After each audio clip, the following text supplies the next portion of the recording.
Doctor ವಿಶೇಷ ಕಾರ್ಯಕ್ರಮಕ್ಕೆ ಸ್ವಾಗತ. ನಾನು ಸೌಮ್ಯ ಹೆಗಡೆ. ಒತ್ತಡದ ಜೀವನ, ಬದಲಾಗ್ತಾ ಇರುವ ಜೀವನ ಶೈಲಿ, ಜನರಿಗೆ ನೂರಾರು ಆರೋಗ್ಯ ಸಮಸ್ಯೆ. ಯಾವ ಸಮಸ್ಯೆಗೆ ಯಾವ ಚಿಕಿತ್ಸೆ ಅನ್ನೋದೇ ದೊಡ್ಡ ಚಿಂತೆ. ಇಂತಹ ಸಮಸ್ಯೆ ಇರೋರಿಗೆ ಒಂದೇ ವೇದಿಕೆಯಲ್ಲಿ ಸಿಗುತ್ತೆ ಉತ್ತರ. ಇದೇ TV9ನ ವಿಶೇಷ ಕಾರ್ಯಕ್ರಮ ನಿಮ್ಮ ಡಾಕ್ಟರ್.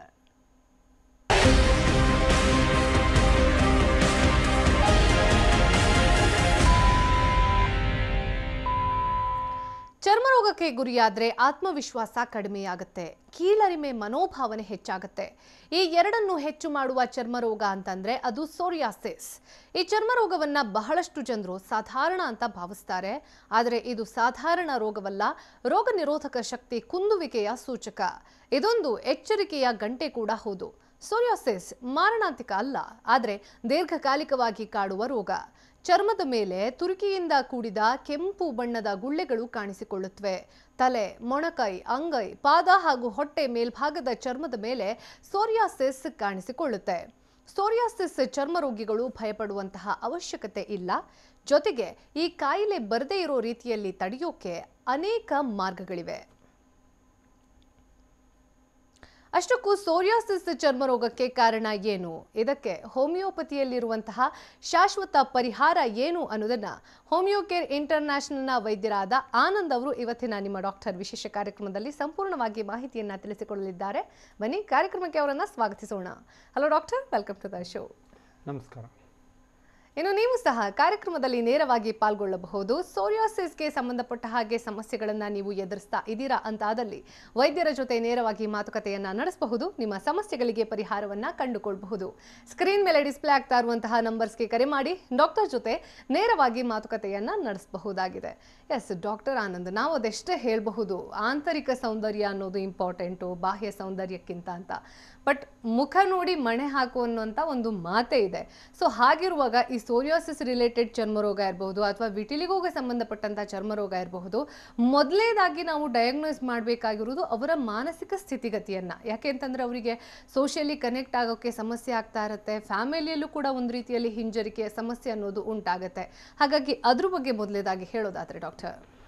ಖಂಡಿತವಾಗಿ ಏನಾಗುತ್ತೆ, ಇಂಥ ಒಂದು ಕ್ರೋನಿಕ್ ಸ್ಕಿನ್ ಡಿಸೀಸ್ ಅಥವಾ ದೀರ್ಘಕಾಲದ ಒಂದು ಚರ್ಮದ ಸಮಸ್ಯೆ ಬಂದಾಗ ಏನಾಗುತ್ತೆ, ಅವರ ಒಂದು ಮನಸ್ಥಿತಿ ಅಥವಾ ಒಂದು ಮೆಂಟಾಲಿಟಿ ಅಂತ ಏನಿರುತ್ತೆ ಅದು ತುಂಬ ಇಂಪಾರ್ಟೆಂಟ್ ಆಗುತ್ತೆ. ಅವರು ಯಾವ ಥರ ಅದನ್ನು ಸ್ವೀಕರಿಸ್ತಾರೆ ಅಥವಾ ಅದಕ್ಕೆ ಯಾವ ಥರ ಒಂದು ಟ್ರೀಟ್ಮೆಂಟ್ನ ತಗೋತಾರೆ ಅಥವಾ ಯಾವ ಥರ ಒಂದು ಜೀವನ ಶೈಲಿನ ಬದಲಾವಣೆ ಮಾಡ್ಕೋತಾರೆ, ಇದೆಲ್ಲದು ಕೂಡ ತುಂಬ ಇಂಪಾರ್ಟೆಂಟ್ ಆಗುತ್ತೆ. ಸೊ ಇಂಥ ಒಂದು ಆಟೋ ಇಮ್ಯೂನ್ ಡಿಸೀಸ್ ಬರೋದಕ್ಕೆ ಮುಖ್ಯವಾಗಿ ಒಂದು ಸ್ಟ್ರೆಸ್ ಫ್ಯಾಕ್ಟರ್ ಅನ್ನೋದು ತುಂಬ ಇಂಪಾರ್ಟೆಂಟ್ ಆಗುತ್ತೆ. ಇತ್ತೀಚಿನ ದಿನಗಳಲ್ಲಿ ಈ ಒಂದು ಆಟೋ ಇಮ್ಯೂನ್ ಡಿಸೀಸಸ್ ಹೆಚ್ಚಾಗ್ತಾ ಇದೆ. ಅದರಲ್ಲಿ ಪ್ರಮುಖವಾದಂಥ ಒಂದು ಡಿಸೀಸ್ ಅಂದರೆ ಅದು ಸೋರಿಯಾಸಿಸ್ ಅಂತಲೇ ಹೇಳ್ತೀವಿ. ಸೊ ಈ ಥರದ ಒಂದು ಡಿಸೀಸ್ ಏನಾಗುತ್ತೆ, ತುಂಬ ಜನರಲ್ಲಿ ಇನಿಷಿಯಲಿ ಐಡೆಂಟಿಫೈ ಮಾಡೋದಕ್ಕೆ ಕಷ್ಟ ಆಗುವಂಥದ್ದು. ಅಂದರೆ ಸ್ಮಾಲ್ ಪಿನ್ ಹೆಡ್ ಶೇಪಲ್ಲಿ ಒಂದು ಪ್ಯಾಚಸ್ ರೀತಿ ಕಾಣಿಸ್ಕೊಳ್ಳುವಂಥದ್ದು ಇರುತ್ತೆ. ಸೊ ತುಂಬ ಜನ ನೆಗ್ಲೆಕ್ಟ್ ಮಾಡ್ತಕ್ಕಂಥದ್ದು ಇರುತ್ತೆ ಅಥವಾ ಯಾವುದೇ ಒಂದು ಸೂಪರ್ಫಿಷಿಯಲ್ ಆಯಿಂಟ್ಮೆಂಟ್ ಅಥವಾ ಕ್ರೀಮ್ಸ್ನ ಯೂಸ್ ಮಾಡುವಂಥದ್ದು ಇರುತ್ತೆ. ಸೊ ಯಾವಾಗ ಆ ಥರ ಒಂದು ನೆಗ್ಲೆಕ್ಟ್ ಮಾಡ್ತಾ ಹೋಗ್ತಾರೆ, ಕೆಲವು ತಿಂಗಳು ಅಥವಾ ಕೆಲವು ವರ್ಷಗಳ ನಂತರ ಏನಾಗುತ್ತೆ, ಅದು ರ್ಯಾಪಿಡಾಗಿ ಪ್ರೋಗ್ರೆಸ್ ಆಗಿ all over the body spread ಆಗುವಂಥದ್ದು ಅಥವಾ ಎಕ್ಸ್ಪೋಸ್ ಪಾರ್ಟ್ಸ್ ಅಂತ ಏನು ಕರಿತೀವಿ, ಎಸ್ಪೆಷಲಿ ಸ್ಕ್ಯಾಲ್ಪಲ್ಲಿ ಇರ್ಬೋದು ಅಥವಾ ಸ್ಕಿನ್ ಏನಿರುತ್ತೆ ಅಂದರೆ ಎಸ್ಪೆಷಲಿ ಫೇಸ್ ರೀಜನಲ್ಲಿ ಅದರಲ್ಲೂ ಕೂಡ ನಿಯರ್ ದ ಸ್ಕ್ಯಾಲ್ಪ್ ಬಂದಾಗ ಅಥವಾ ಬಿಹೈಂಡ್ ದ ಇಯರ್ಸ್ ಕಾಣಿಸ್ಕೊಡ್ತು ಅಂದಾಗ ಆಂಗ್ಸೈಟಿ ಲೆವೆಲ್ಸ್ ಹೆಚ್ಚಾಗಿ ಖಿನ್ನತೆಗೆ ಒಳಗಾಗುವಂಥ ಒಂದು ರಿಸ್ಕ್ ಕೂಡ ನಾವು ನೋಡ್ತಕ್ಕಂಥದ್ದು ಇರುತ್ತೆ. ಇದೊಂದು ಲೈಫ್ ಥ್ರೆಟ್ನಿಂಗ್ ಡಿಸೀಸ್ ಅಲ್ಲದೇ ಇದ್ದರೂ ಕೂಡ ಡೆಫಿನೆಟ್ಲಿ ಏನಾಗುತ್ತೆ, ನಿಧಾನಕ್ಕೆ ಪ್ರೋಗ್ರೆಸ್ ಆಗ್ತಾ ಹೋಗಿ ಬೇರೆ ಬೇರೆ ಥರದ ಒಂದು ಕಾಂಪ್ಲಿಕೇಶನ್ಸ್ ಆಗಿರ್ಬೋದು ಅಥವಾ ಸಿವಿಯರ್ ಆಗಿ ಇಚ್ಚಿಂಗ್ ಆಗುವಂಥದ್ದು ಅಥವಾ ಕ್ರ್ಯಾಕ್ಸ್ ಡೆವಲಪ್ ಆಗಿ ಅಲ್ಲಲ್ಲೇ ಬ್ಲೀಡಿಂಗ್ ಆಗ್ತಕ್ಕಂಥದ್ದು ಕೂಡ ನಾವು ನೋಡ್ತಕ್ಕಂಥದ್ದು ಇರುತ್ತೆ. ಸೊ ಹಾಗಾಗಿ ಇದೊಂದು ಡೀಪ್ ರೂಟೆಡ್ ಸ್ಕಿನ್ ಡಿಸೀಸ್ ಅಂತ ಹೇಳ್ತೀವಿ. ಅಂದರೆ ತುಂಬಾ ನಿಧಾನಕ್ಕೆ ಪ್ರೋಗ್ರೆಸ್ ಆಗಿ ನಂತರದಲ್ಲಿ ಏನಾಗುತ್ತೆ, ಅದು ಇನ್ನೂ ಸಿವಿಯರ್ ಹಂತಕ್ಕೆ ತಲುಪ್ತಕ್ಕಂಥ ಕಂಡೀಷನ್ಸ್ ಕೂಡ ತುಂಬ ಜನರಲ್ಲಿ ನೋಡ್ತಕ್ಕಂಥದ್ದು ಇರುತ್ತೆ. ಸೊ ಹಾಗಾಗಿ ಸೂಪರ್ಫಿಷಿಯಲ್ ಸ್ಕಿನ್ ಡಿಸೀಸ್ ಆಗಿದ್ದರೂ ಕೂಡ ಇದನ್ನು ನೆಗ್ಲೆಕ್ಟ್ ಮಾಡದೆ ಒಂದು ಪ್ರಾಪರ್ ಮೆಡಿಕೇಷನ್ಸ್ ತೊಗೊಳ್ಳೋದು ತುಂಬ ಒಳ್ಳೆಯದು. ಅದರಲ್ಲೂ ಕೂಡ ಈ ಥರ ಒಂದು ಆಟೋ ಇಮ್ಯೂನ್ ಡಿಸೀಸ್ ಬಂತು ಅಂತ ಅಂದಾಗ ಬೇರೆ ಬೇರೆ ಥರದ ಒಂದು ಕಾಂಪ್ಲಿಕೇಶನ್ಸ್ನ ನಾವು ನೋಡ್ತಕ್ಕಂಥದ್ದು ಇರುತ್ತೆ. ಕಾರ್ಡಿಯೋವ್ಯಾಸ್ಕ್ಯುಲರ್ ಡಿಸೀಸ್ ಡೆವಲಪ್ ಆಗ್ತಕ್ಕಂಥ ರಿಸ್ಕ್ ಇರ್ಬೋದು ಅಥವಾ ಹೇಳಿದಾಗ ಆರ್ಥ್ರೈಟಿಸ್ ಬರ್ತಕ್ಕಂಥ ಸಾಧ್ಯತೆ ಇರ್ಬೋದು ಅಥವಾ ಟೈಪ್ 2 ಡಯಾಬಿಟಿಸ್ ಅಂತ ಹೇಳ್ತೀವಿ. ಸೊ ಅದು ಬರುವಂಥ ಒಂದು ರಿಸ್ಕ್ ಇರ್ಬೋದು. ಸೊ ಈಗ ಹಲವಾರು ಡಿಸೀಸ್ ಕಂಡೀಷನ್ ಡೆವಲಪ್ ಆಗ್ತಕ್ಕಂಥ ರಿಸ್ಕ್ ಕೂಡ ನಾವು ನೋಡ್ತಕ್ಕಂಥದ್ದು ಇರುತ್ತೆ. ರೈಟ್ ಡಾಕ್ಟರ್, ಈ ಆಟೋ ಇಮ್ಯೂನ್ ಡಿಸೀಸ್ ಅಂತಂದ್ರೆ ಏನು, ಜೊತೆಗೆ ತುಂಬಾ ಜನರಲ್ಲಿರುವಂತಹ ಸಮಸ್ಯೆ ಏನು ಅಂತಂದ್ರೆ ಈ ಆಟೋ ಇಮ್ಯೂನ್ ಡಿಸೀಸಸ್ ಕೆಲವಷ್ಟು ಜನರಲ್ಲಿ ಮಾತ್ರ ಕಾಣಿಸಿಕೊಳ್ಳುತ್ತೆ, ಎಲ್ಲರಲ್ಲೂ ಕಾಣಿಸಿಕೊಳ್ಳುವಂಥ ಚಾನ್ಸಸ್ ಇಲ್ಲ. ಜೊತೆಗೆ ಅದಕ್ಕೆ ವಯೋಮಾನದಂತಹ ಅಥವಾ ಲಿಂಗಭೇದ ಇಲ್ಲದೆ ಪರ್ಟಿಕ್ಯುಲರ್ ಆಗಿ ಇವರಿಗೆ ಮಾತ್ರ ಈ ಸಮಸ್ಯೆ ಕಾಣಿಸ್ಕೊಳ್ತಾ ಇದೆ ಅಂತಂದ್ರೆ ಅದಕ್ಕೆ ಕಾರಣ ಏನಾಗಿರಬಹುದು? ಆಟೋ ಇಮ್ಯೂನ್ ಅಂದರೆ ಎಗೇನ್ಸ್ಟ್ ಓನ್ ಸೆಲ್ಸ್ ಅದು ವರ್ಕ್ ಆಗೋದು ಅಥವಾ ಫಂಕ್ಷನ್ ಮಾಡುವಂಥದ್ದು, ನೆಗೆಟಿವ್ ಫೀಡ್ಬ್ಯಾಕ್ ಅಂತ ಹೇಳ್ತೀವಿ, ಅಥವಾ ಅಂಡರ್ ಡೆವಲಪ್ಡ್ ಅಥವಾ ಮಾಲ್ ಫಂಕ್ಷನಿಂಗ್ ಇಮ್ಯೂನ್ ಸಿಸ್ಟಮ್ ಅಂತ ಹೇಳ್ತೀವಿ. ಅಂದರೆ ಬಾಡಿ ಓನ್ ಸೆಲ್ಸ್ನೇ ಅದು ಫಾರಿನ್ ಏಜೆಂಟ್ ಅಂತ ಕನ್ಸಿಡರ್ ಮಾಡಿ ಅಟ್ಯಾಕ್ ಮಾಡುವಂಥ ಒಂದು ಕಂಡೀಷನ್ಸ್ನೇ ಆಟೋ ಇಮ್ಯುನಿಟಿ ಅಂತ ಹೇಳ್ತೀವಿ. ಸೊ ಈ ಥರ ಒಂದು ಆಟೋ ಇಮ್ಯೂನ್ ಡಿಸ್ಟ್ರಕ್ಷನ್ ಆಗೋದಕ್ಕೆ ಹಲವಾರು ಫ್ಯಾಕ್ಟರ್ಸ್ ಇರುತ್ತೆ. ಮೇಜರ್ ಕಾಸ್ ಅಂತಂದರೆ ಅದು ಕ್ರೋನಿಕ್ ಸ್ಟ್ರೆಸ್, ದೀರ್ಘಕಾಲದ ಒತ್ತಡದ ಜೀವನ ಶೈಲಿ ಅಂತ ಹೇಳ್ಬೋದು. ಅದಲ್ಲದೆ ಅದರ್ ರಿಸ್ಕ್ ಫ್ಯಾಕ್ಟರ್ಸ್ನ ನಾವು ನೋಡಿದಾಗ ಎಲ್ಲ ಒಂದು ಕಡೆ ನ್ಯೂಟ್ರಿಷನಲ್ ಡೆಫಿಷಿಯನ್ಸೀಸ್ ಸಿವಿಯರ್ ಆಗಿ ಆಯಿತು ಅಂತಂದಾಗ ಅದು ಒಂದು ಫ್ಯಾಕ್ಟರ್ ಆಗ್ಬೋದು, ಅಥವಾ ಲೈಫ್ ಸ್ಟೈಲ್ ಫ್ಯಾಕ್ಟರ್ಸ್ ಇರ್ಬೋದು, ಅಥವಾ ಹಾರ್ಮೋನಲ್ ಚೇಂಜಸ್ ಏನಾದರೂ ಇತ್ತು ಅಂದರೆ ಈ ಎಲ್ಲ ಒಂದು ಕಲೆಕ್ಟಿವ್ ಫ್ಯಾಕ್ಟರ್ಸಿಂದ ಟ್ರಿಗರ್ ಆಗ್ತಕ್ಕಂಥದ್ದು ಇರುತ್ತೆ. ತುಂಬ ಜನರಲ್ಲಿ ಎಕ್ಸಾಕ್ಟ್ ಕಾಸ್ ಕೂಡ ಹೇಳೋಕ್ಕಾಗೋದಿಲ್ಲ ಯಾವ ಒಂದು ಫ್ಯಾಕ್ಟರ್ಸಿಂದ ಬಂದಿದೆ ಅಂತ ಅಂದ್ಬಿಟ್ಟು. ಇಂಥ ಒಂದು ಸೋರಿಯಾಸಿಸಲ್ಲಿ ಸರ್ಟನ್ ಟ್ರಿಗರಿಂಗ್ ಫ್ಯಾಕ್ಟರ್ಸ್ ಇರುತ್ತೆ. ಎಸ್ಪೆಷಲಿ ಏನಾದ್ರು ಒಂದು ಇನ್ಫೆಕ್ಷನ್ಸ್ ಆಯಿತು ಅಂತಂದಾಗ, ಎಸ್ಪೆಷಲಿ ಸ್ಟ್ರೆಪ್ ಥ್ರೋಟ್ ಅಂತ ಹೇಳ್ತೀವಿ, ಅಂದರೆ ರೆಸ್ಪಿರೇಟರಿ ಇನ್ಫೆಕ್ಷನ್ಸ್ ಏನಾದರೂ ಆಯಿತು ಅಂತಂದಾಗ, ಅಥವಾ ಎಪಿಡರ್ಮಲ್ ಸ್ಕಿನ್ ಇಂಜುರಿ ಅಂತ ಹೇಳ್ತೀವಿ, ಆ ಥರದೊಂದು ವೂಂಡ್ ಏನಾದ್ರು ಆಯಿತು ಅಂದರೆ ಅದು ಟ್ರಿಗರಿಂಗ್ ಫ್ಯಾಕ್ಟರ್ ಆಗ್ತಕ್ಕಂಥದ್ದು ಇರ್ಬೋದು, ಅಥವಾ ಸನ್ ಬರ್ನ್ ಇರ್ಬೋದು, ಅಥವಾ ಬೈಟ್ಸ್ ಇರ್ಬೋದು. ಸೊ ಈ ಥರದ್ದು ಯಾವುದೋ ಒಂದು ಫ್ಯಾಕ್ಟರ್ಸಿಂದ ಟ್ರಿಗರ್ ಆಗಿ ಏನಾದರೂ ಶುರುವಾಗುತ್ತೆ. ಬಟ್ ರೂಟ್ ಕಾಸ್ ಅಂತ ನಾವು ನೋಡಿದಾಗ ಎಲ್ಲ ಒಂದು ಕಡೆ ಆಟೋ ಇಮ್ಯೂನ್ ಫ್ಯಾಕ್ಟರ್ ಒಂದು ಕಡೆ ಆದರೆ, ಇನ್ನೊಂದು ಕಡೆ ಸ್ಟ್ರಾಂಗ್ ಹೆರಿಡಿಟರಿ ಫ್ಯಾಕ್ಟರ್ ಅಥವಾ ಜೆನೆಟಿಕ್ ಇನ್ಫ್ಲೂಯೆನ್ಸ್ ಅಂತ ಹೇಳ್ತೀವಿ. ಫ್ಯಾಮಿಲಿಲಿ ಒಂದು ಏನಾದರೂ ಸಮಸ್ಯೆ ಇತ್ತು ಅಂತಂದಾಗ ಒಂದು ಬರ್ತಕ್ಕಂಥ ರಿಸ್ಕ್ ಜಾಸ್ತಿ ಆಗ್ತಕ್ಕಂಥದ್ದು ಇರುತ್ತೆ. ರೈಟ್ ಡಾಕ್ಟರ್, ಮಾತಾಡೋಣ. ಒಬ್ರು ಕಾಲರ್ ಇದ್ದಾರೆ, ನವೀನ್ ಮೈಸೂರಿಂದ ಕರೆ ಮಾಡಿದ್ದಾರೆ.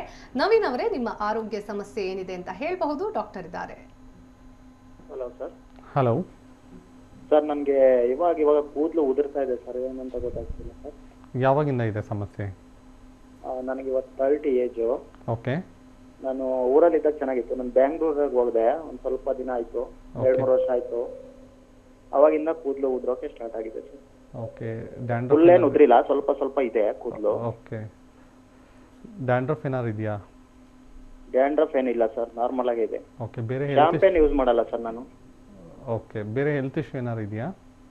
ಹಂಗೇನಿಲ್ಲ ಸರ್, ಹಂಗೆ ಸುಮ್ಮನೆ ಉದುರ್ತಾ ಇದೆ. ಓಕೆ. ನೋಡಿ, ಏರ್ ಫಾಲ್ಗೆ ಮಲ್ಟಿಪಲ್ ಕಾಸಸ್ನ ನಾವು ನೋಡ್ತಕ್ಕಂಥದ್ದು ಇರುತ್ತೆ, ಹಲವಾರು ಕಾರಣಗಳಿರುತ್ತೆ.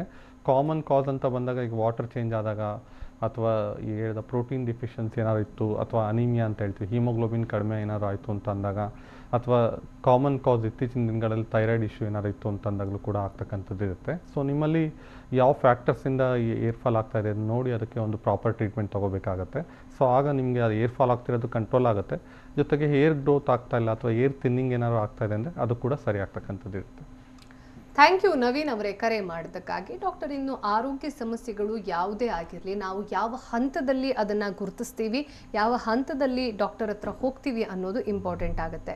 ಇನ್ನು ಸೋರಿಯಾಸಿಸ್ಗೆ ಸಂಬಂಧಪಟ್ಟ ಹಾಗೆ ನಾವು ನೋಡ್ತಾ ಹೋದರೆ ಯಾವೆಲ್ಲ ಹಂತದಲ್ಲಿ ಇದು ಪ್ರೋಗ್ರೆಸ್ ಆಗ್ತಾ ಹೋಗುತ್ತೆ, ಒಂದು ವೇಳೆ ನಾವು ಅದನ್ನು ನೆಗ್ಲೆಕ್ಟ್ ಮಾಡಿದ್ರೆ ಅದರಿಂದ ಬೇರೆ ಯಾವುದಾದ್ರೂ ಸೈಡ್ ಎಫೆಕ್ಟ್ಸ್ ಆಗುವಂಥ ಸಾಧ್ಯತೆ ಇದೆಯಾ? ಅದೇ ನಾನು ಹೇಳಿದಾಗ ಇದೊಂದು ಗ್ರ್ಯಾಜುವಲ್ ಪ್ರೋಗ್ರೆಸಿಂಗ್ ಡಿಸೀಸ್ ಅಂತ ಹೇಳ್ತೀವಿ, ಡೀಪ್ ರೂಟೆಡ್ ಸ್ಕಿನ್ ಡಿಸೀಸ್ ಅಂತ ಹೇಳ್ತಕ್ಕಂಥದ್ದು. ಸೊ ಶುರುವಾಗೋದು ತುಂಬ ನಿಧಾನಕ್ಕೆ ಶುರುವಾಗುತ್ತೆ. ಸೊ ಏನಾಗುತ್ತೆ, ಅದು ಪರ್ಸಿಸ್ಟೆಂಟಾಗಿ ಮತ್ತೆ ಮತ್ತೆ ರ್ಯಾಷಸ್ ಅಕ್ಕರ್ ಆಗ್ತಾ ಇದೆ, ಅಥವಾ ಸ್ಮಾಲ್ ಪ್ಯಾಚಸ್ ಆಗಿದ್ದು ಅದು ದೊಡ್ಡದಾಗಿ ಕಂಬೈನ್ ಆಗಿ ಪ್ಯಾಚಸ್ ಆಗಿ ಕನ್ವರ್ಟ್ ಆಗ್ತಾ ಇದೆ ಅಂದಾಗ ಎಲ್ಲ ಒಂದು ಕಡೆ ಇದೊಂದು ಕ್ರೋನಿಕ್ ಡಿಸೀಸ್ ಅಂತಲೇ ಹೇಳ್ತೀವಿ. ತುಂಬ ಜನಕ್ಕೆ ಮೈನರ್ ಆಗಿ ಸ್ಟಾರ್ಟ್ ಆಗಿ ವಾಸಿ ಆಗ್ತಕ್ಕಂಥದ್ದು ಇರುತ್ತೆ, ಕೆಲವೊಬ್ಬರಿಗೆ ಅದು ಪ್ರೋಗ್ರೆಸ್ ಆಗ್ತಕ್ಕಂಥದ್ದು ಇರುತ್ತೆ. ಸೊ ಒಂದು 2 to 3 months ಆದರೂ ಅದು ಕಡಿಮೆ ಆಗ್ತಿಲ್ಲ, ಮತ್ತೆ ಹೆಚ್ಚಾಗ್ತಾ ಇದೆ, ಬೇರೆ ಬೇರೆ ಜಾಗಕ್ಕೆ ಹರಡ್ಕೊಳ್ತಾ ಇದೆ ಅಂದಾಗ ಆಗಲೇ ಅವರು ಎಚ್ಚೆತ್ಕೊಳ್ಳೋದು ಒಳ್ಳೆಯದು. ಅದರಲ್ಲೂ ಕೂಡ ಸ್ಕಿನ್ ಡಿಸೀಸ್ ಅಂತ ಬಂದಾಗ ಹಲವಾರು ಸ್ಕಿನ್ ಡಿಸೀಸ್ ಇರ್ತಕ್ಕಂಥದ್ದು ಇರುತ್ತೆ. ಅದರಲ್ಲಿ ಎಕ್ಸಾಕ್ಟ್ ಸೋರಿಯಾಸಿಸ್ ಅಂತ ಐಡೆಂಟಿಫೈ ಮಾಡೋದಕ್ಕೆ ಸರ್ಟನ್ ಫ್ಯಾಕ್ಟರ್ಸ್ ಇರುತ್ತೆ. ಸ್ಕಿನ್ ಬಯಾಪ್ಸಿ ಬೇಕಾಗ್ಬೋದು, ಅಥವಾ ಪ್ಯಾಚ್ ಲೊಕೇಶನ್ಸ್ ಅಂತ ಏನು ಹೇಳ್ತೀವಿ ಅದು ಕೂಡ ಇಂಪಾರ್ಟೆಂಟ್ ಆಗುತ್ತೆ. ಕ್ಲಿನಿಕಲ್ ಮ್ಯಾನಿಫೆಸ್ಟೇಷನ್ ಅಂತ ಹೇಳ್ತೀವಿ. ಎಸ್ಪೆಷಲಿ ಎಕ್ಸ್ಟೆನ್ಸಾರ್ ಸರ್ಫೇಸ್ ಅಂತ ಏನು ಹೇಳ್ತೀವಿ, ಸೊ ಅಂಥ ಜಾಗದಲ್ಲೇ ಇದು ಫಸ್ಟ್ ಶುರುವಾಗ್ತಕ್ಕಂಥದ್ದು ಇರುತ್ತೆ. ಮೊಣಕೈನ ಮೇಲ್ಭಾಗ ಅಥವಾ ಮಂಡಿ ಮೇಲ್ಭಾಗ, ಕಿವಿ ಹಿಂಭಾಗ, ಈ ಥರದ ಜಾಗದಲ್ಲಿ ಬರುವಂಥದ್ದು ಇರುತ್ತೆ. ಸೊ ಹಾಗಾಗಿ ಅದನ್ನು ಐಡೆಂಟಿಫೈ ಮಾಡೋದು ತುಂಬ ಇಂಪಾರ್ಟೆಂಟ್ ಆಗುತ್ತೆ. ನಂತರ ಹೇಳಿದಾಗೆ ಒಂದು ಪ್ರಾಪರ್ ಮೆಡಿಕೇಷನ್ಸ್, ಇಂಟರ್ನಲ್ ಮೆಡಿಕೇಷನ್ಸ್ ಅನ್ನೋದು ತುಂಬ important rather then external application ಏನಿರುತ್ತೆ ಅದಕ್ಕಿಂತ. ಸೊ ಅದೆಲ್ಲ ಮಾಡ್ತಾ ಅವರ ಒಂದು ಲೈಫ್ ಸ್ಟೈಲ್ ಮಾಡಿಫಿಕೇಷನ್ಸ್ ಏನಾಗುತ್ತೆ, ಈ ಸೋರಿಯಾಸಿಸಲ್ಲಿ ಕೆಲವೊಂದು ಫ್ಯಾಕ್ಟರ್ಸಿಂದ ಅಗ್ರವೇಟ್ ಆಗ್ತಕ್ಕಂಥದ್ದು ಇರುತ್ತೆ. ಕೋಲ್ಡ್ ಕ್ಲೈಮೇಟಿಂದ ಹೆಚ್ಚಾಗ್ಬೋದು, ಅಥವಾ ಫುಡ್ ಹ್ಯಾಬಿಟ್ಸಿಂದ ಹೆಚ್ಚಾಗುವಂಥದ್ದು. ಸೊ ಈ ಥರದ ಹಲವಾರು ಫ್ಯಾಕ್ಟರ್ಸ್ ಇರುತ್ತೆ. ಸೊ ಅದನ್ನು ಗುರುತಿಸಿ ಅದನ್ನು ಸರಿಪಡಿಸ್ಕೊಳ್ಳುವಂಥದ್ದು, ಜೊತೆಗೆ ಒಂದು ಪ್ರಾಪರ್ ಇಂಟರ್ನಲ್ ಮೆಡಿಕೇಷನ್ಸ್ ತಗೊಳ್ತಾ ಬಂದರೆ ಡೆಫಿನೆಟ್ಲಿ ಅದು ಕಂಟ್ರೋಲ್ ಆಗ್ತಕ್ಕಂಥದ್ದು ಇರುತ್ತೆ. ಯಾವಾಗ ಅವರು ಒಂದು ಆಯಿಂಟ್ಮೆಂಟ್ ಅಪ್ಲೈ ಮಾಡೋದು ಅಥವಾ ಅದನ್ನು ನೆಗ್ಲೆಕ್ಟ್ ಮಾಡೋದು ಮಾಡ್ತಾ ಹೋಗ್ತಾರೆ, ಹೇಳಿದಾಗ ಅದು ಸ್ಕೇಲಿಂಗ್ ಅನ್ನೋದು ಹೆಚ್ಚಾಗ್ತಾ ಹೋಗುತ್ತೆ. ಸೊ ಆ ಪ್ಯಾಚಸ್ಸಿನ ಥಿಕ್ನೆಸ್ ಜಾಸ್ತಿ ಆಗ್ತಾ ಹೋದಾಗೆ ತುಂಬ ಜನಕ್ಕೆ ವಿಟಮಿನ್ B12 ಡೆಫಿಷಿಯನ್ಸಿ ಆಗ್ತಕ್ಕಂಥದ್ದು ಇರುತ್ತೆ. ಕೆಲವೊಬ್ಬರಿಗೆ ಅನಿಮಿಯಾ ಆಗ್ತಕ್ಕಂಥ ರಿಸ್ಕ್ ಇರ್ಬೋದು, ಅಥವಾ ಮೋಸ್ಟ್ ಕಾಮನ್ ಕಾಂಪ್ಲಿಕೇಶನ್ ಒಂದು 60% ಪೇಷಂಟ್ಸಲ್ಲಿ ಈ ಸೋರಿಯಾಸಿಸ್ ಇದ್ದಂಥವ್ರಲ್ಲಿ ಆರ್ಥ್ರೈಟಿಸ್ ಡೆವಲಪ್ ಆಗುವಂಥದ್ದು ಇರುತ್ತೆ. ಎಸ್ಪೆಷಲಿ ಜಾಯಿಂಟ್ಸಲ್ಲಿ ಸ್ಟಿಫ್ನೆಸ್ ಆಗಿರ್ಬೋದು ಅಥವಾ ಸ್ವೆಲ್ಲಿಂಗ್ ಆಗ್ತಕ್ಕಂಥದ್ದು, ಫಿಂಗರ್ ಜಾಯಿಂಟ್ಸ್ ಅಥವಾ ರಿಸ್ಟ್ ಜಾಯಿಂಟ್ ಅಥವಾ ಎಲ್ಬೋ ಮೊಣಕೈಯಿನ ಜಾಗದಲ್ಲಿ ಹೆಚ್ಚಾಗಿ ನೋವು ಬರುವಂಥದ್ದು, ಅಥವಾ ಈವನ್ ಫಿಂಗರ್ಸಲ್ಲಿ ಡಿಫಾರ್ಮಿಟೀಸ್ ಕೂಡ ಕೆಲವೊಬ್ಬರಲ್ಲಿ ನೋಡ್ತಕ್ಕಂಥದ್ದು ಇರುತ್ತೆ. ಅದನ್ನ ನಾವು ಸೋರಿಯಾಟಿಕ್ ಆರ್ಥ್ರೈಟಿಸ್ ಅಂತ ಹೇಳ್ತೀವಿ. ಒಂದು 60% ಪೇಷಂಟ್ಸಲ್ಲಿ ಈ ಒಂದು ಕಾಂಪ್ಲಿಕೇಶನ್ಸ್ನ ನಾವು ನೋಡ್ತಕ್ಕಂಥದ್ದು ಇರುತ್ತೆ. ರೈಟ್ ಡಾಕ್ಟರ್, ಇನ್ನೊಬ್ರು ಕಾಲರ್ ರೆಡಿ ಇದ್ದಾರೆ. ಹೊಸೂರಿಂದ ರಾಜು ಕರೆ ಮಾಡಿದ್ದಾರೆ. ರಾಜು ಅವರೇ, ನಿಮ್ಮ ಆರೋಗ್ಯ ಸಮಸ್ಯೆ ಏನಿದೆ ಅಂತ ಹೇಳಬಹುದು, ಡಾಕ್ಟರ್ ಇದ್ದಾರೆ. ಹಲೋ. ಎಸ್ ರಾಜು ಅವರೇ, ನನ್ನ ಧ್ವನಿ ಕೇಳಿಸ್ತಿದ್ಯಾ? ಎಸ್, ಬಹುಶಃ ಸಂಪರ್ಕ ಎಸ್ ಎಸ್ ರಾಜು ಅವರೇ, ಏನ್ ಸಮಸ್ಯೆ ಇದೆ ಹೇಳಿ, ಡಾಕ್ಟರ್ ಇದ್ದಾರೆ. ನನ್ಗೆ ಕೈಯಲ್ಲಿ ಏನಂದ್ರೆ ಪ್ರಾಬ್ಲಮ್, ಕೈಯಲ್ಲಿ ಅಂಗೈಯಲ್ಲಿ ಅಂಗಾಲಲ್ಲಿ ಮಾತ್ರ ಆತರ ಪ್ರಾಬ್ಲಮ್ಸ್ ಇದೆ ಮೇಡಮ್. ಅದಕ್ಕೆ ಯಾವ ತರ ಪರಿಹಾರ ಮಾಡ್ಕೊಬೇಕು ಅಂತ ಹೇಳಿ. ಯಾವಾಗಿಂದ ಇದೆ ಸಮಸ್ಯೆ ತಮಗೆ? ನಮಗೆ ಒಂದು 2 years 3 years 2.5 years ಇಂದ ಇದೆ ಸರ್. ಓಕೆ, ಮೆಡಿಸಿನ್ಸ್ ಏನಾದ್ರು ತಗೊಂಡಿದ್ದೀರಾ? ಮೆಡಿಸಿನ್ಸ್ ಎಷ್ಟು ತಗೊಂಡ್ರೂ ನನ್ಗೆ ವಾಸಿ ಆಗ್ತಾ ಇಲ್ಲ ಸರ್. ಬಿಕಾಸ್ ಅದಕ್ಕೆ ಹೋಮಿಯೋಪತಿಗೆ ಹೋಗೋಣ ಅಂದ್ಬಿಟ್ಟು ಸ್ವಲ್ಪ ಫೋನ್ ಮಾಡಿ. ಫೈನ್, ನೋಡಿ ಇದನ್ನ ಪಾಮೋಪ್ಲಾಂಟರ್ ಸೋರಿಯಾಸಿಸ್ ಅಂತ ಹೇಳ್ತೀವಿ. ಸೋರಿಯಾಸಿಸ್ ಅಲ್ಲಿ ಒಂದು ಟೈಪ್ ಆಫ್ ಸೋರಿಯಾಸಿಸ್ ಅಂತ ಇರ್ತಕ್ಕಂಥದ್ದು, ಎಸ್ಪೆಷಲಿ ಅಂಗೈ ಅಥವಾ ಅಂಗಾಲಲ್ಲಿ ಮಾತ್ರ ಬರುವಂಥದ್ದು. ಸೊ ಈಗೇನು ಹೇಳಿದಾಗ ಇದು ಸೋರಿಯಾಸಿಸ್ ಈ ಏಜಲ್ಲಿ ಬರೋದಕ್ಕೆ ಏನು ಕಾರಣ ಇರುತ್ತೆ, ಅಥವಾ 2.5 yearsಯಿಂದ ಇದೆ, ಅದು ಕಡಿಮೆ ಆಗ್ತಿಲ್ಲ ಅಂದಾಗ ಹಲವಾರು ರಿಸ್ಕ್ ಫ್ಯಾಕ್ಟರ್ಸ್ ಅಥವಾ ಮೇಂಟೈನಿಂಗ್ ಫ್ಯಾಕ್ಟರ್ಸ್ ಅಂತ ಹೇಳ್ತೀವಿ. ಸೊ ಆ ಥರದ್ದು ಏನಾದ್ರು ಫ್ಯಾಕ್ಟರ್ಸಿಂದ ನಿಮಗೆ ಕಡಿಮೆ ಆಗದಿರೋದು ಏನಿದೆ ಅದನ್ನು ಐಡೆಂಟಿಫೈ ಮಾಡಿ ಅದಕ್ಕೆ ಒಂದು ಪ್ರಾಪರ್ ಟ್ರೀಟ್ಮೆಂಟ್ನ ತಗೋಬೇಕಾಗುತ್ತೆ. ಸೊ ಡೆಫಿನೆಟ್ಲಿ ಹೋಮಿಯೋಪತಿ ಮೆಡಿಸಿನ್ಸಲ್ಲಿ ಒಂದು ರೂಟ್ ಕಾಸ್ನ ಟ್ರೀಟ್ ಮಾಡೋದ್ರಿಂದ ನಿಧಾನಕ್ಕೆ ನಿಮಗೆ ಡಿಸೀಸ್ ಕಂಟ್ರೋಲ್ಗೂ ಬರುತ್ತೆ, ಒಂದು ಪರ್ಮನೆಂಟ್ ಕ್ಯೂರ್ ಅಥವಾ ಲಾಂಗ್ ಲಾಸ್ಟಿಂಗ್ ರಿಸಲ್ಟ್ಸ್ ಅಂತ ಏನು ಹೇಳ್ತೀವಿ ಅದು ಸಿಗ್ತಕ್ಕಂಥದ್ದು ಇರುತ್ತೆ. ಸೊ ಆದಷ್ಟು ಬೇಗ ನೀವು ಟ್ರೀಟ್ಮೆಂಟ್ ಸ್ಟಾರ್ಟ್ ಮಾಡೋದು ಒಳ್ಳೆ. ಥ್ಯಾಂಕ್ ಯು ರಾಜು ಅವರೇ ಕರೆ ಮಾಡೋದಕ್ಕಾಗಿ. ಡಾಕ್ಟರ್, ಇನ್ನು ಕೇವಲ ಸೋರಿಯಾಸಿಸ್ ಅಲ್ಲ, ಸದ್ಯ ನಾವು ಎಲ್ಲರೂ ಚಿಂತಿತರಾಗಿರುವಂಥ ಸಮಸ್ಯೆ ಅಂತಂದರೆ ಕೊರೋನಾ ವೈರಸ್. ಅದಕ್ಕೆ ಸಂಬಂಧಪಟ್ಟ ಹಾಗೆ ಇಮ್ಯುನಿಟಿ ಬೂಸ್ಟರ್ಸ್ ಬಗ್ಗೆ ತುಂಬ ಚರ್ಚೆ ಅನ್ನೋದು ನಡೀತಾ ಇದೆ. ಹಾಗಾದರೆ ಹೋಮಿಯೋಪತಿಯಲ್ಲಿ ಇದಕ್ಕೆ ಯಾವ ರೀತಿಯಾದಂತಹ ಆನ್ಸರ್ ಇದೆ ಅನ್ನೋದ್ರ ಬಗ್ಗೆ ನಿಮ್ಮಿಂದ ಕೇಳಿ ಮಾಹಿತಿಯನ್ನು ಪಡಿತೀನಿ. ಸೊ ಸಮಸ್ಯೆ ಅನ್ನೋದನ್ನು ಯಾವಾಗಲೂ ನಾವು ಬುಡದಿಂದ ತೆಗೆದ್ರೇ ಅದಕ್ಕೆ ಒಂದು ಶಾಶ್ವತ ಪರಿಹಾರ ಅನ್ನೋದು. ಜೊತೆಗೆ ಇತ್ತೀಚಿನ ದಿನದಲ್ಲಿ ನಾವೆಲ್ಲರೂ, ಇಡೀ ಜಗತ್ತೇ ಹೇಳಬಹುದು, ಕೊರೋನಾ ವೈರಸ್ ಲಸಿಕೆ ಹಿಂದೆ ಬಿದ್ದಿದೆ. ಜೊತೆಗೆ ಅದು ಕಾಣಿಸ್ಕೊಳ್ಳೋವರೆಗೂ, ಯಾವಾಗ ಲಸಿಕೆ ಸಿಗಲ್ವೋ ಅಲ್ಲಿವರೆಗೂ ನಮಗೆ ಇರುವಂತಹ ಏಕಮಾತ್ರ ಸಾಧನ ಅಂತಂದ್ರೆ ಇಮ್ಯುನಿಟಿಯನ್ನ ಬೂಸ್ಟ್ ಮಾಡ್ಕೊಳ್ಳೋದು.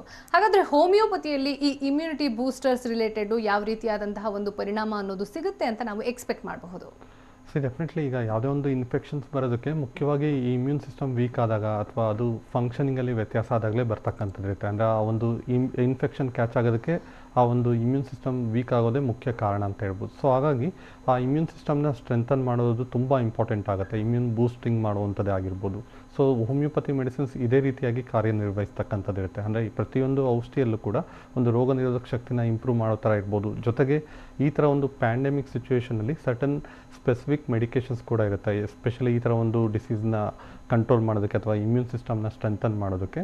ಜೊತೆಗೆ ಸರ್ಟನ್ ಇಂಡಿವಿಜುವಲ್ಸಲ್ಲಿ ಏನಾಗುತ್ತೆ, ಒಂದು ಹೈ ರಿಸ್ಕ್ ಇರ್ತಕ್ಕಂಥದ್ದು ಇರುತ್ತೆ. ಅಂದರೆ ಯಾರಲ್ಲಿ ಒಂದು ಅಲರ್ಜಿಕ್ ಟೆಂಡೆನ್ಸಿ ಹೆಚ್ಚಿರುತ್ತೆ, ಸೊ ಅಂಥವರಲ್ಲಿ ಒಂದು ರಿಸ್ಕ್ ಅನ್ನೋದು ಜಾಸ್ತಿ ಆಗ್ತಕ್ಕಂಥದ್ದು ಇರ್ಬೋದು. ಅಥವಾ ಏಜ್ಡ್ ಪರ್ಸನ್ಸ್ ಯಾರಿರ್ತಾರೆ ಅಂಥವರಲ್ಲಿ ಕೂಡ ಒಂದು ನ್ಯಾಚುರಲ್ ಆಗಿ ಇಮ್ಯೂನ್ ಸಿಸ್ಟಮ್ ಅಥವಾ ಫಂಕ್ಷನಿಂಗ್ ವೀಕ್ ಆಗ್ತಾ ಹೋಗೋದ್ರಿಂದ ಅಂಥವರು ಈ ಒಂದು ಇಮ್ಯೂನ್ ಬೂಸ್ಟರ್ ಮೆಡಿಕೇಷನ್ಸ್ ರೆಗ್ಯುಲರ್ ಆಗಿ ತಗೊಳ್ಳೋದು ತುಂಬ ಅಗತ್ಯವಾಗುತ್ತೆ. ಅಥವಾ ಡಯಾಬಿಟಿಸ್ ಇರೋವಂಥ ಒಂದು patients, especially sugar levels high ಆಯಿತು ಅಂದಾಗ ಹೇಗೇನು ಒಂದು ಇನ್ಫೆಕ್ಷನ್ಸ್ ಆಗ್ತಕ್ಕಂಥ ರಿಸ್ಕ್ ಜಾಸ್ತಿ ಆಗ್ತಕ್ಕಂಥದ್ದು ಇರುತ್ತೆ. ಸೊ ಇದೆಲ್ಲ ಸರ್ಟನ್ ಇಂಡಿವಿಜುವಲ್ಸಲ್ಲಿ ಒಂದು ಹೈ ರಿಸ್ಕ್ ಇರ್ತಕ್ಕಂಥದ್ದು ಇರುತ್ತೆ, ಅಂಥವ್ರು ತಗೊಳ್ಳುವಂಥದ್ದಾಗಿರ್ಬೋದು. ಅಥವಾ ಜನರಲ್ ಆಗಿ ಒಂದು ಹೆಲ್ತ್ನ ಪ್ರಮೋಟ್ ಮಾಡೋ ಥರ ಒಂದು ಹೇಗೆ ಒಂದು ವಿಟಮಿನ್ ಸಿ ರಿಚ್ ಫುಡ್ ಆಗಿರ್ಬೋದು ಅಥವಾ ರೆಗ್ಯುಲರ್ ಎಕ್ಸಸೈಸ್ ಆಗಿರ್ಬೋದು, ವಾಕಿಂಗ್ ಹೆಲ್ಪ್ ಆಗುತ್ತೆ, ಅದೇ ರೀತಿಯಾಗಿ ಮೆಡಿಸಿನ್ಸ್ ಮೂಲಕನೂ ಈ ಒಂದು ಇಮ್ಯೂನ್ ಸಿಸ್ಟಮ್ನ ಸ್ಟ್ರೆಂಥನ್ ಮಾಡೋದಕ್ಕೆ ಸಾಧ್ಯ ಆಗ್ತಕ್ಕಂಥದ್ದು ಇರುತ್ತೆ. ಸೊ ಹಾಗಾಗಿ ಡೆಫಿನೆಟ್ಲಿ ಈ ಒಂದು ಎಕ್ಸಸ್ ಯಾರಲ್ಲಿ ಒಂದು ಆತಂಕ, ಭಯ ಇರುತ್ತೆ, ಆಂಗ್ಸೈಟಿ ಲೆವೆಲ್ಸ್ ಹೆಚ್ಚಿರುತ್ತೆ, ಅಂಥವರು ಇದನ್ನು ತಗೊಳ್ಳೋದು ಕೂಡ ತುಂಬಾ ಹೆಲ್ಪ್ ಆಗ್ತಕ್ಕಂಥದ್ದು ಇರುತ್ತೆ. ಸೊ ಯಾವಾಗ ಅವರು ಒತ್ತಡದಲ್ಲಿರ್ತಾರೆ ಬೇಗನೆ ಒಂದು ಫಂಕ್ಷನಿಂಗ್ ವ್ಯತ್ಯಾಸ ಆಗಿ ಒಂದು ರಿಸ್ಕ್ ಜಾಸ್ತಿ ಆಗ್ತಕ್ಕಂಥದ್ದು ಇರುತ್ತೆ. ಸೊ ಹಾಗಾಗಿ ಎಷ್ಟೋ ಒಂದು ಮ್ಯಾಕ್ಸಿಮಮ್ ಪೀಪಲಲ್ಲಿ ಒಂದು ಎಫೆಕ್ಟಿವ್ ಆಗಿ ಇದು ಕಾರ್ಯನಿರ್ವಹಿಸ್ತಕ್ಕಂಥದ್ದು ಇರುತ್ತೆ. ಸೊ ಹಾಗಾಗಿ ಒಂದು ಡೆಫಿನೆಟ್ಲಿ ಒಂದು ರೆಗ್ಯುಲರ್ ರೊಟೀನಲ್ಲಿ ಏನು ಒಂದು ವ್ಯತ್ಯಾಸ ಮಾಡ್ಕೋತಾರೆ ಅದ್ರ ಜೊತೆಗೆ ಒಂದು ಪ್ರಾಪರ್ ಮೆಡಿಕೇಷನ್ಸ್ ಅಥವಾ ಈ ಥರ ಒಂದು ಇಮ್ಯೂನ್ ಬೂಸ್ಟರ್ ಮೆಡಿಕೇಷನ್ಸು ಕೂಡ ಅಷ್ಟೇ ಸಿಗ್ನಿಫಿಕೆಂಟಾಗಿ ಹೆಲ್ಪ್ ಮಾಡುತ್ತೆ ಅಂತ ಹೇಳ್ಬೋದು. ರೈಟ್ ಡಾಕ್ಟರ್, ನೀವು ಆಗ ಹೇಳ್ತಾ ಇದ್ರಿ, ಸೊ ಕೆಲವೊಂದಷ್ಟು ಎಕ್ಸ್ಟರ್ನಲ್ ಫ್ಯಾಕ್ಟರ್ಸ್ ಅನ್ನೋದು ಕೂಡ ಈ ಸೋರಿಯಾಸಿಸ್ ಸಮಸ್ಯೆಯನ್ನು ಇನ್ಫ್ಲೂಯೆನ್ಸ್ ಮಾಡಬಹುದು ಅಂತ. ಫಾರ್ ಎಕ್ಸಾಂಪಲ್ ಕ್ಲೈಮೆಟಿಕ್ ಕಂಡೀಷನ್ ಇರಬಹುದು, ವೆದರ್ ಕಂಡೀಷನ್ ಇರಬಹುದು, ಹಾಗೆ ನಾವು ಏನು ಆಹಾರ ಪದ್ಧತಿಯನ್ನು ಅನುಸರಿಸ್ತಾ ಇದ್ದೀವಿ ಅನ್ನೋದು ಸಹ. ಅಫ್ಕೋರ್ಸ್ ಈ ಕ್ಲೈಮೆಟಿಕ್ ಆ್ಯಂಡ್ ವೆದರ್ ಕಂಡೀಷನನ್ನು ನಮ್ಮ ಹತ್ರ ಆಲ್ಟರ್ ಮಾಡೋಕ್ಕೆ ಸಾಧ್ಯವಿಲ್ಲ, ಬಟ್ ಆಹಾರ ಪದ್ಧತಿ ಅನ್ನೋದರಲ್ಲಿ ನಾವು ಕೆಲವೊಂದಷ್ಟು ಮಾಡಿಫಿಕೇಷನನ್ನು ಮಾಡ್ಕೊಳ್ಬಹುದು. ಸೊ ಈ ಸೋರಿಯಾಸಿಸ್ ಸಮಸ್ಯೆ ಆಲ್ರೆಡಿ ಬಂದಿರೋರಿಗೆ ಆಹಾರ ಪದ್ಧತಿ ಯಾವ ರೀತಿ ಇದ್ದರೆ ಉತ್ತಮ ಅಂತ ಹೇಳ್ತೀರಾ? ಡೆಫಿನೆಟ್ಲಿ ಈಗ ಸರ್ಟನ್ ಫುಡ್ಸಿಂದ ಏನಾಗುತ್ತೆ, ಅವ್ರಿಗೆ ಸಮಸ್ಯೆ ಟ್ರಿಗರ್ ಆಗ್ತಕ್ಕಂಥದ್ದು ಇರುತ್ತೆ. ಎಸ್ಪೆಷಲಿ ನಾನ್ ವೆಜ್ ಕನ್ಸ್ಯೂಮ್ ಮಾಡಿದಾಗ, ಅಥವಾ ಆಯಿಲಿ ಫುಡ್ ಅಥವಾ ಫ್ರೈಡ್ ಫುಡ್ ಈ ಥರದ ಒಂದು ಹೆಚ್ಚಾಗಿ ಕನ್ಸ್ಯೂಮ್ ಮಾಡಿದಾಗ, ಅಥವಾ ಐ ಕ್ಯಾಲೋರಿ ಫುಡ್ ಅಂತ ಏನು ಹೇಳ್ತೀವಿ, ಕಾರ್ಬೋನೇಟೆಡ್ ಡ್ರಿಂಕ್ಸ್ ಇರ್ಬೋದು. ಸೊ ಈ ಥರದ್ದೆಲ್ಲ ಹೆಚ್ಚಿದ್ದವರಲ್ಲಿ ಡೆಫಿನೆಟ್ಲಿ ಇದು ಫ್ಲೇರ್ ಅಪ್ ಆಗ್ತಕ್ಕಂಥ ರಿಸ್ಕ್ ನಾವು ನೋಡ್ತಕ್ಕಂಥದ್ದು ಇರುತ್ತೆ. ಬಟ್ ಫುಡ್ ರಿಸ್ಟ್ರಿಕ್ಷನ್ಸ್ ಅಂತ ಬಂದಾಗ ಸ್ಪೆಷಲಿ ಈ ಒಂದು ಸವರ್ ಫುಡ್, ಹುಳಿ ಪದಾರ್ಥ ಏನಿರುತ್ತೆ ಅದನ್ನು ಆದಷ್ಟು ಅವಾಯ್ಡ್ ಮಾಡಬೇಕಾಗುತ್ತೆ ಇಂಥ ಒಂದು ಕಂಡೀಷನ್ಸ್ಗೆ.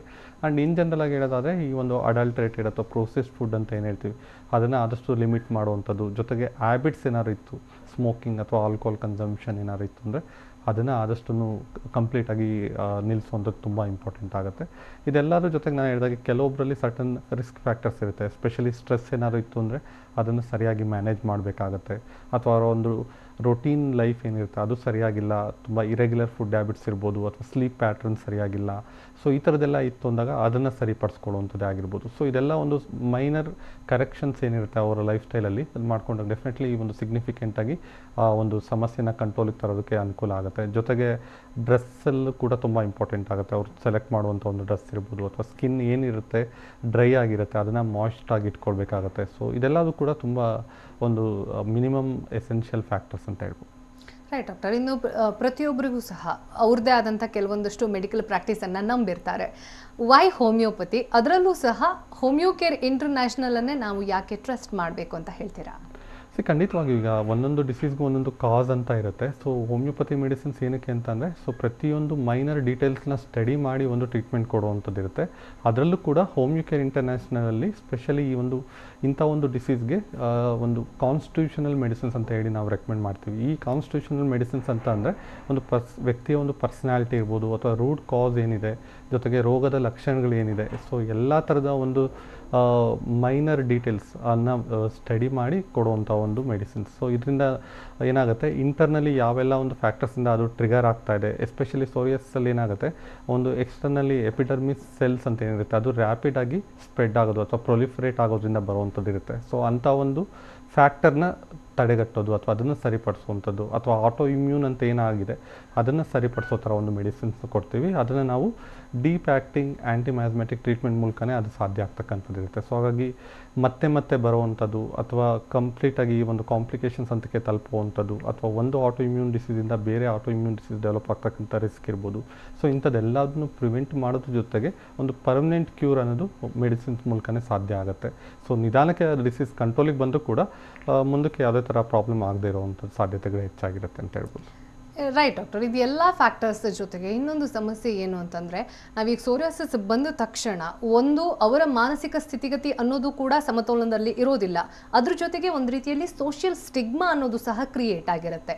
ಸೊ ಈ ರೀತಿ ಅವರನ್ನು ರಿಸೀವ್ ಮಾಡಿರುವಂತಹ ಸಾಮಾಜಿಕ ಹಿನ್ನೆಲೆನೂ ಸರಿಯಾಗಿರಬೇಕು, ಜೊತೆಗೆ ನಮ್ಮನ್ನು ರಿಸೀವ್ ಮಾಡ್ತಿದ್ದಾರೆ ಅನ್ನುವಂಥ ಮನೋಸ್ಥಿತಿ ರೋಗಿಗಳಲ್ಲಿ ಬರಬೇಕು. ಆ ನಿಟ್ಟಿನಲ್ಲಿ ಏನಾದರೂ ಸಲಹೆಗಳನ್ನು ಕೊಡೋಕ್ಕೆ ಇಷ್ಟಪಟ್ಟರೆ? ಖಂಡಿತವಾಗಿ ಈಗ ತುಂಬ ಜನಕ್ಕೆ ಈ ಥರ ಸಮಸ್ಯೆ ಬಂದಾಗ ಕಾನ್ಫಿಡೆನ್ಸ್ ಲೆವೆಲ್ ಅನ್ನೋದು ಕಡಿಮೆ ಆಗುತ್ತೆ, ಬೇಗನೆ ಒಂದು ಆಂಗ್ಸೈಟಿ ಲೆವೆಲ್ ಹೆಚ್ಚಾಗುವಂಥದ್ದು, ಖಿನ್ನತೆಗೆ ಒಳಗಾಗುವಂಥದ್ದೆಲ್ಲ ಕೂಡ ನಾವು ನೋಡ್ತಕ್ಕಂಥದ್ದು ಇರುತ್ತೆ. ಸೊ ಹಾಗಾಗಿ ಅವರೊಂದು ಸೊಸೈಟಿ ಯಾವ ಥರ ರಿಸೀವ್ ಮಾಡ್ತಾರೆ, ಅಥವಾ ಅವರು ಯಾವ ಥರ ಡಿಸೀಸ್ನ ತಗೋತಾರೆ, ಎಲ್ಲದೂ ಕೂಡ ಇಂಪಾರ್ಟೆಂಟ್ ಆಗುತ್ತೆ. ಜೊತೆಗೆ ಇದನ್ನು ಏನು ಹೇಳ್ತೀವಿ, ಲಿವಿಂಗ್ ವಿತ್ ಸೋರಿಯಾಸಿಸ್ ಅಂತ ಹೇಳ್ತೀವಿ. ಸೊ ಅದನ್ನು ಅವರು ಕರೆಕ್ಟಾಗಿ ಅದನ್ನು ಸಹ ಅಳವಡಿಸ್ಕೋಬೇಕಾಗತ್ತೆ. ಜೊತೆಗೆ ನಾನು ಹೇಳಿದಾಗೆ ಯಾವುದೇ ಥರ ಆತಂಕ, ಗಾಬರಿ ಅಥವಾ ಭಯ ಪಡದೆ ಅದಕ್ಕೆ ಬೇಕಾದಂಥ ಒಂದು ಪ್ರಾಪರ್ ಮೆಡಿಕೇಷನ್ಸ್ ಎಷ್ಟು ಅರ್ಲಿಯಾಗಿ ತಗೋತಾರೆ ಅಷ್ಟು ಫಾಸ್ಟಾಗಿ ಆ ಸಮಸ್ಯೆನ ಕಂಪ್ಲೀಟಾಗಿ ಕ್ಯೂರ್ ಮಾಡ್ಬೋದು. ತುಂಬ ಜನ ನಾನು ಹೇಳಿದಾಗೆ ಇನಿಷಿಯಲಿ ನೆಗ್ಲೆಕ್ಟ್ ಮಾಡಿದಾಗ ಏನಾಗುತ್ತೆ, ಅದು ನಿಧಾನಕ್ಕೆ ಪ್ರೋಗ್ರೆಸ್ ಆಗಿ after some point of time ಏನಾಗುತ್ತೆ ರ್ಯಾಪಿಡಾಗಿ ಸ್ಪ್ರೆಡ್ ಆಗ್ತಕ್ಕಂಥದ್ದು ಇರುತ್ತೆ. ಸೊ ಹಾಗಾಗಿ early precautionary steps, early medicines ತೊಗೊಂಡ್ರೆ ಬೇಗನೆ ಕ್ಯೂರ್ ಮಾಡ್ಬೋದು. ರೈಟ್ ಡಾಕ್ಟರ್, ಇಷ್ಟೊತ್ತು ಕಾರ್ಯಕ್ರಮದಲ್ಲಿ ಭಾಗವಹಿಸಿ ಸೋರಿಯಾಸಿಸ್ಗೆ ಸಂಬಂಧಪಟ್ಟ ಹಾಗೆ ಸಾಕಷ್ಟು ಮಾಹಿತಿ ವಿಚಾರಗಳನ್ನು ತಿಳಿಸ್ಕೊಟ್ಟಿದ್ದೀರಾ. Thank you very much. ನಮಸ್ತೆ. ಇನ್ನು ನಿಮಗೆ ಸಹ ಸೋರಿಯಾಸಿಸ್ಗೆ ಸಂಬಂಧಪಟ್ಟ ಹಾಗೆ ಆರೋಗ್ಯ ಸಮಸ್ಯೆಗಳು ಇವೆ ಅಂತಾದಲ್ಲಿ ಹೆಚ್ಚಿನ ಮಾಹಿತಿಗಾಗಿ ಸಂಪರ್ಕಿಸಬೇಕಾದಂತಹ ವಿಳಾಸ ಹೀಗಿದೆ: ಹೋಮಿಯೋಕೇರ್ ಇಂಟರ್ನ್ಯಾಷನಲ್ ಪ್ರೈವೇಟ್ ಲಿಮಿಟೆಡ್, ಬೆಂಗಳೂರಿನ ಶಾಖೆಗಳು ಜಯನಗರ, ಮಲ್ಲೇಶ್ವರಂ, ಇಂದಿರಾನಗರ, HSR ಲೇಔಟ್. ಇತರೆ ಶಾಖೆಗಳು ಬೆಳಗಾವಿ, ದಾವಣಗೆರೆ, ಹುಬ್ಬಳ್ಳಿ, ಮೈಸೂರು, ಮಂಗಳೂರು, ಕಲಬುರಗಿ, ಬಳ್ಳಾರಿ, ವಿಜಯಪುರ, ಹಾಸನ, ಬೀದರ್, ಶಿವಮೊಗ್ಗ ಮತ್ತು ತುಮಕೂರು. ದೂರವಾಣಿ ಸಂಖ್ಯೆ 1800-108-1212 ಅಥವಾ 9550001133. ಇದು ಇವತ್ತಿನ ನಿಮ್ಮ ಡಾಕ್ಟರ್. ನಿರಂತರ ಸುದ್ದಿಗಾಗಿ ನೋಡ್ತಾ ಇರಿ TV9.